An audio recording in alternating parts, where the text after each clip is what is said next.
One of the first things I remember you helping me with is, as I got started, a lot of what I was trying to do is hire a lot of people to help me take care of things that I didn't want to do. And I found myself with a lot of expenses and a lot of people on my payroll without a very clear job description, but I was kind of hiring friends and trying to figure it out along the way. And I wanted you to share a bit of what you've shared with me when I came to you with this situation. Well, the only reason I had something to say about it because I experienced the same exact thing. Like as a new entrepreneur, I hired my friends. I tried to partner with my friends. I hired the first person I found and was like, hey, help me, but like had no clear vision on what I wanted to do. And so one of the main things that I learned and I wanted to share with you when you were first getting started is like, it's really hard to hire friends because you mix that relationship hat, right? It's in between being like a boss and a friend. And when you're mixing those two hats, it does not allow you. I mean, if you're like me and you really care about your friends, you want to help them out, it's the wrong place to come from when you're trying to grow your business. When you're trying to grow your business, you really need to focus on the bottom line. And that's it.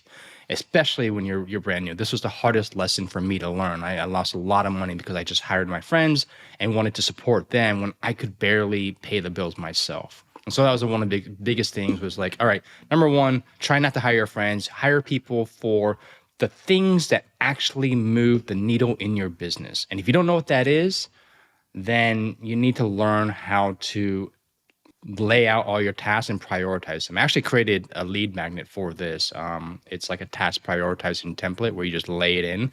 And I break down prioritizing tasks in 3 areas: how long it takes you, how much you enjoy it, and the impact on your business. And from those factors, you can look at the list and it'll automatically tell you, okay, this is the one that will move the needle the most, takes you the most time, the one that you hate. Those are the things that I try to find people for as quickly as possible because those are going to make the biggest advances in your business from day one. Well, one of the limiting beliefs I had when we first had these kinds of conversation is there's a lot of those tasks which are the tasks that I hated. And I was like, oh my God, how am I going to hire a task for someone to do this task? I mean, look how much I hate this task. Nobody's going to want to do this kind of task. And you kind of open up my mind to the differences in people that you can hire. Yeah, that's one thing I realize is that we're the best thing about everyone, you, me, the people who are watching, is that everyone's very unique, completely different interests and strengths and weaknesses. And so the perfect match is finding, okay, it's just knowing yourself. That's all you need to do is know, I hate these things.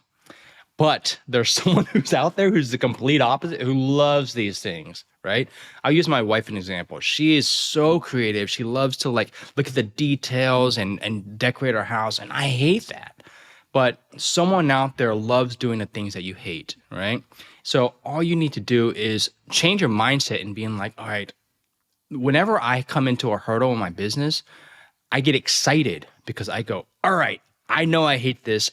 Who can I find that loves this? Because I know if I find that one person, they're going to help me grow my business and doing something that they love, which is an empowering and very abundance type of thinking, right? Mm-hmm. So that's something I took away from when you find people, you want to find people with strengths that really complement your weaknesses. And your job ultimately, if you want to scale to onward and upwards, is to fire yourself from every position. Eventually, you just need to be like the number one recruiter about your business and fire yourself from every position. That's what I've been doing for the last 5 years in all my businesses. So what's the essence of the highest value that is left when you continuously go through this process of firing yourself from every job and wanting to rise up as a business owner? What do you find are some of the key things that you become and you cannot let go as you're trying to scale the business? Well, what will happen is when you free up your time from doing the day-to-day, so for every business, there's 2 areas. There's client acquisition and then fulfillment, right? I found that when I remove myself from there, it's just creating efficiencies for your team. So I'm almost like a support for my team. But then when it's fully functional and both sides are growing, like my SEO agency is virtually I don't spend more than an hour a week in that agency other than, reporting back or looking at numbers. So that frees up all this creativity in my mind. So last year when I experienced that, I was like, oh man, I don't know what to do. So invested all that time into myself. Brazilian Jiu-Jitsu, meditation, breath work, all that in Bali. And after a few, 3, 4, 5 months of that, I was like, all these fresh new ideas and inspiration came back. And I'm like, I want to start this.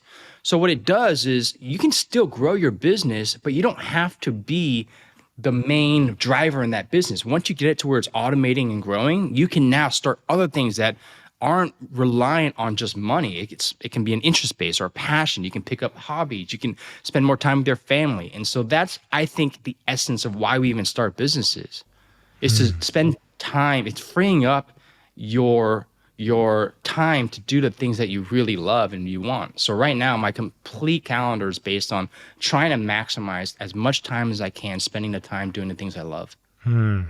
Well, I hear you say this, and it sounds like that's probably the goal for so many of the people listening to this podcast right now, going like, yep, that sounds good. Sign me up. That's where I want to go. But it's not necessarily where everybody is right now. And I feel like there's a kind of a graduation process before we get to that promised land. And so I'd love to know some of the foundational skills that you were using and working on maybe at the earlier stages that got you to a space where you can now be where you are now. The foundational skill I learned that really helped me understand who I need to hire was just learning skills quickly.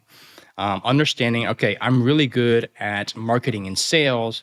I hate doing the fulfillment. So that was one area where I was like, okay, I need to find someone for that. And it was a lot of trial and error, but I'll try and dump the wisdom that I've learned over the last couple of years on hiring people. Let's say you label out your task, you prioritize that.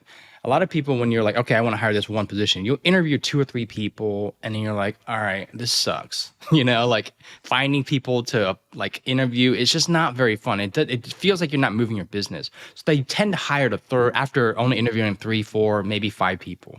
What I found is I was like, all right, let's create a system to where I can just get a ton of applications for every role. Because if you look at Harvard gets like 60,000 applications a year, right? And they only let in like 2,000 or 3,000 people. So they get to pick from the cream of the crop. If we take that concept and we add it to your business, how do you get a ton of people to apply for your position so you're not choosing from the 3 or 4 that you interviewed that randomly you ran into, but it's the hundreds of people that have applied. And so I created this system to allow me to do that at scale, because I realized that knowing the position that I want to hire for, I don't have to be the best at it, but I need to understand the core building blocks of that. I can now write a job description, create them to basically fill an application into my hiring machine, and then I can filter them out by hundreds and hundreds of applications. And so in there, what I do is I have them do a trial task. Right. So let's say I get 100 applications. I've already gotten several hundreds for writers in my business. Right. And so what I do is I have them write a sample article, because this is basically what they're going to be doing on a day-to-day that will move my business. The article doesn't have to be very long. It needs to be a small sample. It shouldn't take more than 30 minutes or an hour, and I'll pay them for it. Some tasks are unpaid if it's really quick, but I want them to demonstrate, number one, that they can actually do the job that I've broken down that will give me a return. And the return is based on a rule of thumb I have, which is a 5x rule of thumb. So everyone you hire into your business needs to give you at least 5x return, not just revenue. So let's say you hire someone for $1,000. You don't want them to just, they can pay you back, and they can be a good hire in several ways. They can at least bring in $5,000 in revenue for every month they're with you. They can reduce your expenses by $5,000 a month, or they can save you $5,000 worth of your time. So that's what I use every time I look at a hire. So recap, you want to prioritize all the things in your business that are based on the amount of time it takes you, if you love it, and if it impacts your business. Then the ones that will move the business the most, that you hate doing, that takes the most time, find out those people, that position you want to try and hire for as quickly as possible. Once you use this, I can share the hiring machine with you later, but it goes into in-depth of how you build it. Once you get all these applications, you want to give them a trial task based on that role, that is the thing that can be doing day in, day out to move your business. If it's sales calls, or if it's creating videos or whatever it is, a small 30-minute to hour task, you can potentially pay for. It doesn't have to be, it could be free. And of those, you hire the one that has the best probability of making it work. And usually, I'd say that the probability is significantly higher with those people that I bring on, that they make an impact day one.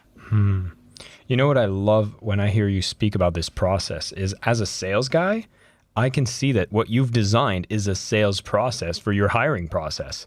And I think for a lot of times, for some people that have struggles getting clients, it's because they are not in front of enough clients. They don't have enough clients that are applying to potentially be hired by you. And I think that's a really interesting mindset to have for anybody who's listening in, saying like, I'm not getting like good clients, or the clients I have don't even want to pay me what I'm worth.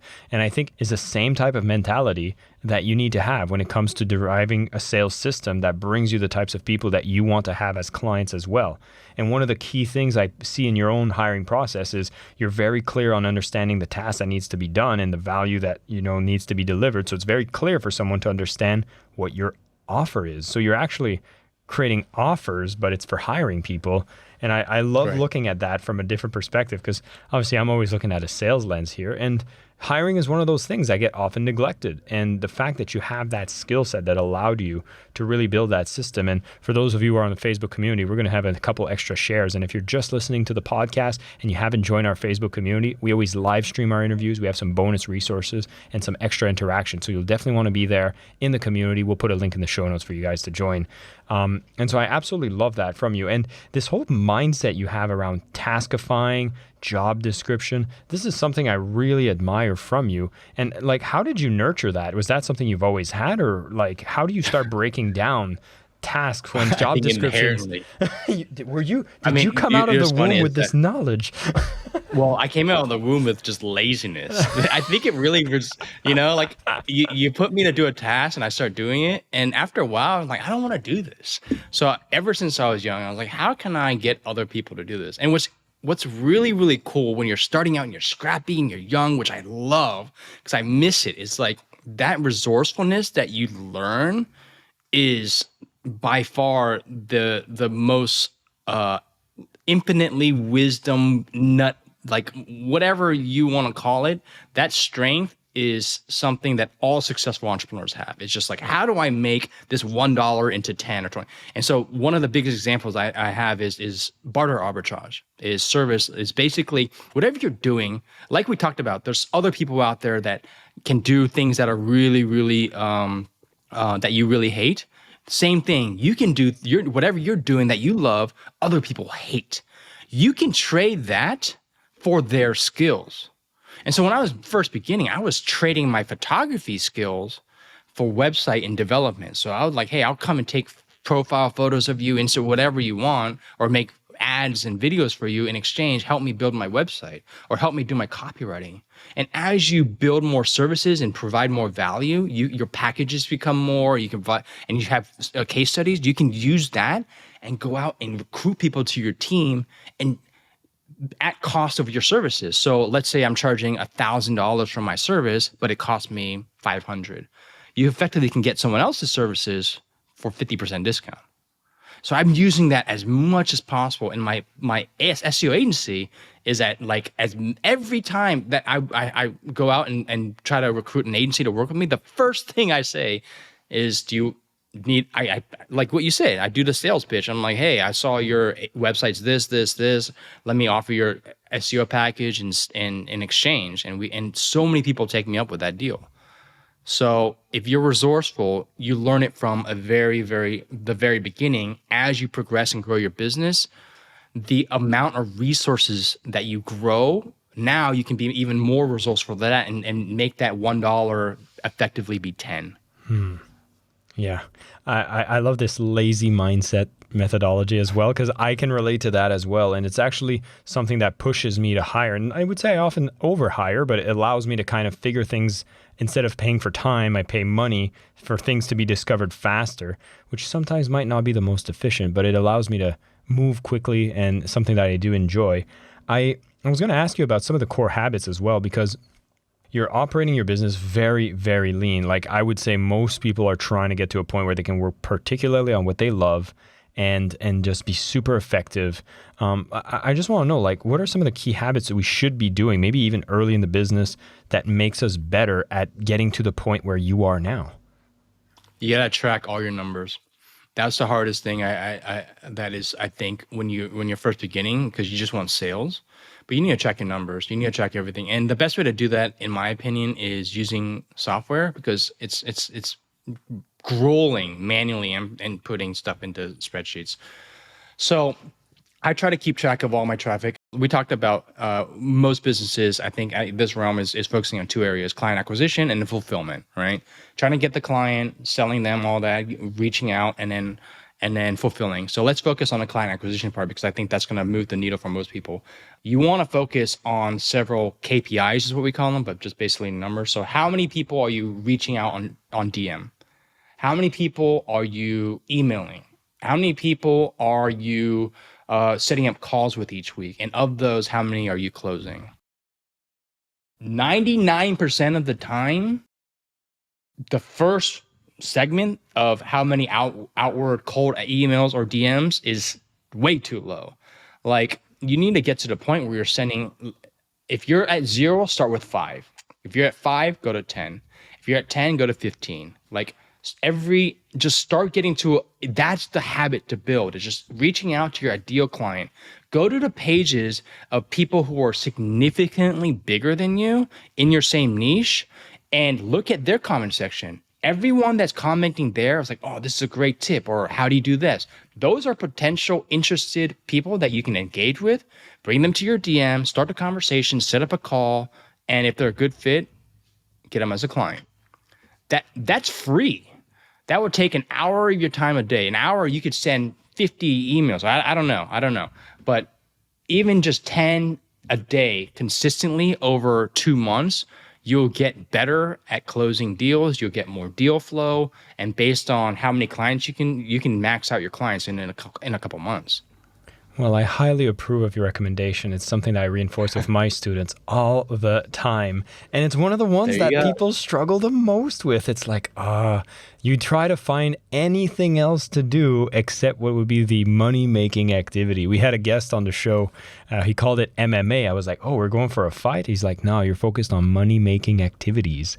So I really like that. And what you're speaking about here is just initiating conversation.